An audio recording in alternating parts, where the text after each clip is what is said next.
ان ابی ہریرہ قال قال رسول اللہ صلی اللہ علیہ وآلہ وسلم قال اللہ تعالی یؤذین ابن آدم یسب الدہر وانا الدہر بیدی الامر اقلب اللیل والنہار۔ روایت حضرت ابو ہریرہ سے فرماتے ہیں کہ فرمایا نبی کریم صلی اللہ علیہ وآلہ وسلم نے کہ مجھے انسان ایذا دیتا ہے کہ زمانہ کو گالی دیتا ہے، حالانکہ زمانہ مؤثر تو میں ہوں، میں رات و دن کو الٹ پلٹ کرتا ہوں۔ یہاں ایذا سے مراد ناراض کرنا ہے، یعنی میرے متعلق وہ باتیں کرنا ہے جس سے میں ناراض ہوتا ہوں، ورنہ اللہ تعالی خود درد اور تکلیف سے پاک ہے۔ اس طرح کہ کہتا ہے کہ ہائے زمانے تو نے مجھ پر ظلم کر دیا، میرے فلاں کو مار دیا، ہائے ظالم زمانہ یا آسمان۔ جیسے کہ مولوی محمود حسن دیوبندی نے مرثیہ گنگوہی میں زمانہ کو جی بھر کے کوسا پیٹا ہے، یہ حرام ہے۔ اس حدیث سے معلوم ہوتا ہے کہ اللہ کی محکوم چیزوں کو برا کہنا رب کی ناراضگی کا باعث ہے۔ ایسے ہی اللہ تبارک و تعالیٰ کے پیاروں کی توہین، اس طرح کے دن کو لے جاتا ہوں، رات کو لاتا ہوں، اور بالعکس نیز انہیں چھوٹا بڑا، گرم سرد، مفید و مضر بناتا ہوں، لہٰذا انہیں برا کہنا مجھ پر تان ہے۔ خیال رہے کہ یہاں دہر یعنی زمانے سے مراد مؤثر حقیقی اور مسبب الاسباب ہے، ورنہ رب تعالیٰ کو دہر کہنا درست نہیں، اور نہ دہر اللہ کا نام ہے۔ وعن معاذ قال كنت ردف النبی صلی اللہ علیہ وآلہ وسلم على حمار ليس بيني وبينه إلا مؤخرة الرحل فقال يا معاذ هل تدري ما حق الله على عباده وما حق العباد على الله؟ قلت الله ورسوله أعلم قال فإن حق الله على العباد أن يعبدوه ولا يشركوا به شيئا وحق العباد على الله ألا يعذب من لا يشرك به شيئا قلت يا رسول الله أفلا أبشر به الناس قال لا تبشرهم فيتكلوا۔ روایت حضرت معاذ سے کہ میں ایک دراز گوش پر حضور کے پیچھے اس طرح سوار تھا کہ میرے آپ کے درمیان پالان کی لکڑی کے سوا کچھ نہ تھا۔ حضور صلی اللہ علیہ وآلہ وسلم نے فرمایا کہ معاذ کیا جانتے ہو اللہ کا حق اپنے بندوں پر کیا ہے اور بندوں کا حق اللہ پر کیا ہے؟ میں نے عرض کی یا رسول اللہ صلی اللہ علیہ وسلم فرمائیں اللہ کا حق بندوں پر کیا ہے کہ اسے پوجیں، کسی کو اس کا شریک نہ ٹھہرائیں، اور بندوں کا حق اللہ پر یہ ہے کہ جو اس کا شریک نہ ٹھہراتا ہو اسے عذاب نہ دے۔ میں نے عرض کیا یا رسول اللہ صلی اللہ علیہ وآلہ وسلم تو کیا میں لوگوں کو یہ بشارت نہ دے دوں؟ فرمایا یہ بشارت نہ دو ورنہ لوگ اس پر بھروسہ کر بیٹھیں گے۔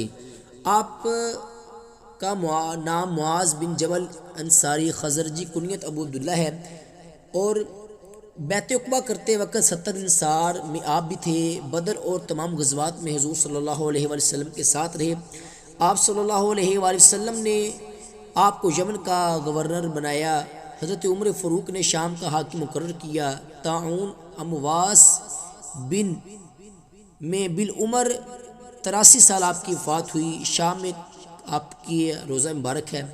آپ کے فضائل بے حد و بے شمار ہیں، یعنی خوش نصیبی سے مجھے حضور صلی اللہ علیہ وآلہ وسلم سے بہت ہی قرب نصیب تھا، اور ظاہر ہے کہ اتنے قریب سے جو بات سنی جائے گی وہ بالکل درست سنی جائے گی۔ ردیف ردفاس سے بنا ہے، یہاں پہ بامعنی پیچھے ایک گھوڑے یا اونٹ پر دو شخص سوار ہوں تو پیچھے والا ردیف کہلاتا ہے۔ دو آدمیوں کا جانور پر سوار ہونا جب منع ہے کہ جانور کمزور ہو، دھوکہ بوجھ نہ اٹھا سکے، لہٰذا یہ حدیث ممانعت کی حدیث کے مخالف نہیں ہے۔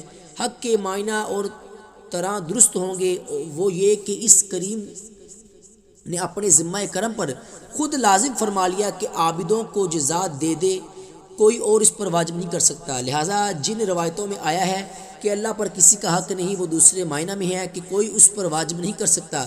کیونکہ کوئی اس کا حاکم نہیں، وہ سب کا حاکم ہے، اس طرح کہ نہ تو کسی کو اس کا ہم سفر جانے نہ اس کی بیوی بچہ، لہٰذا اس میں مجوسیت، نصرانیت، یہودیت سب ہی داخل ہیں، ان میں تمام دینوں سے علیحدگی ضروری ہے، یعنی کفر نہ کرتا ہو اسے دائمی عذاب نہ دے، ایسے مقامات پر شرک یا بامعنی کفر ہوتا ہے اور عذاب سے دائمی عذاب مراد، ورنہ بعض گناہ گاروں کو بھی کچھ عذاب ہو جائے گا، اس طرح کے مقصد کلام سمجھیں گے نہیں اور اعمال چھوڑ دیں گے کہ جب فقط درستگی عقیدہ سے ہی عذاب سے نجات مل جاتی ہے تو نماز وغیرہ عبادات کی کیا ضرورت ہے۔ اس سے معلوم ہوا کہ عالم عوام کو وہ مسئلہ نہ بتائے جو ان کی سمجھ سے ورا ہو۔ خیال رہے کہ حضرت معاذ نے اس وقت بشارت نہ دی بلکہ یہ حدیث بطور خبر بعد میں بعض خواص کو سنا دی، لہٰذا کوئی اعتراض نہیں، اس کا کچھ ذکر اگلی حدیث میں بھی ہو رہا ہے۔ وعن ابی موسیٰ اشعری قال قال رسول اللہ صلی اللہ علیہ وآلہ وسلم ما احد اصبر على اذن يسمعه من الله يدعوه له الولد ثم يعافيهم ويرزقهم۔ روایت حضرت ابو موسیٰ اشعری سے فرماتے ہیں کہ فرمایا رسول اللہ صلی اللہ علیہ وآلہ وسلم نے کہ تکلیف دہ بات کو سنتے وقت صبر کرنے والا خدا سے بڑھ کر کوئی نہیں۔ لوگ اس کے لیے اولاد کا دعویٰ کرتے ہیں پھر بھی وہ انہیں حاجت، راحت و رزق دیے جاتے ہیں۔ یہاں صبر سے مراد حلم ہے، اسی معنی سے اللہ تعالیٰ کا نام پاک صبور یا صبار ہے، نہ کہ وہ صبر جو کہ مجبوری کے وجہ سے ہو۔ اس کی تفسیر اگلا مضمون ہے، یعنی باوجود یہ کہ لوگ اللہ کو عیب لگاتے ہیں اور رب تعالیٰ اس سے خبردار بھی ہے، اس پر ہر طرح قادر بھی ہے، لیکن انہیں فوراً عذاب نہیں دیتا بلکہ دنیا میں انہیں تنگ دستی، امن و روزی دیتا ہے، کیونکہ دنیا اس کی رحمانیت کے ظہور کی جگہ ہے۔ بعد موت نہ انہیں امن دے نہ روزی وغیرہ، وہاں اس کی رحمیت کی جلوہ گری ہوگی۔